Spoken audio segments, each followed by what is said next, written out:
Part two of your still life will be the shading component. Before we get started with this, I just want to make a couple points very clear with this. Is to be effective at doing this, you need to be very careful and very deliberate with your shading strokes. It isn't coloring, it's not scribbling, you're shading. And you'll notice that as I'm doing this at the very beginning, it's very careful, very deliberate, and they're not using a lot of pressure, not at the beginning anyway. I am using a photocopy to do this, although I will make reference to the color copy as well. I'm putting in the lip of the picture right here because I want to put some values in under that. I want you to notice how at the beginning of the shading, how short the strokes are, and there's very, very, very little pressure on the pencil. Very light, deliberate strokes. Try to maintain the same direction as much as possible. Okay, I'm going to speed it up here just a little bit so you guys can see once again, even though it is going very fast here, guys, it is very careful and very deliberate. This entire process here probably took me about 10 to 15 minutes to do the shading. Where the darker areas are, we start to get the values a little bit darker. I'm using a little bit more pressure on my pencil. And I always want to start off with the lightest values first.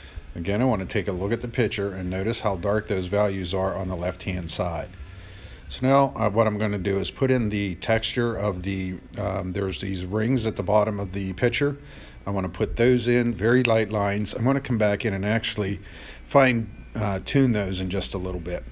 Now speed it up. And just kind of putting all those in there. And then we're going to go and do a little bit of shading on the pear. Again, kind of slow and deliberate. We don't want to get into a hurry here. You notice the angle of the pencil too. It's kind of, I don't have it totally on its side, but I do have it flat, and I'm not using very much pressure at all. Light values first. Now we're going to pick it up, and I progressively get darker and darker. Now, you'll notice that as the darker values do come into play, I start doing a little bit of cross hatching. And then I even get in darker in behind the picture, because when you look at the values, and I use the photograph for a reference a lot when I'm doing this shading, that is when you start applying the darker values. You don't want to start with darker values and then move to lighter values. You actually want to do it the other way around, lighter values to darker values. And that should complete day two. Day two, as you can see, this still life is going to take probably about 3 days to do. After 2 days, this is about how far you should have gotten. If you got too far, you might be going too fast. So you need to slow down, be careful and deliberate in your shading.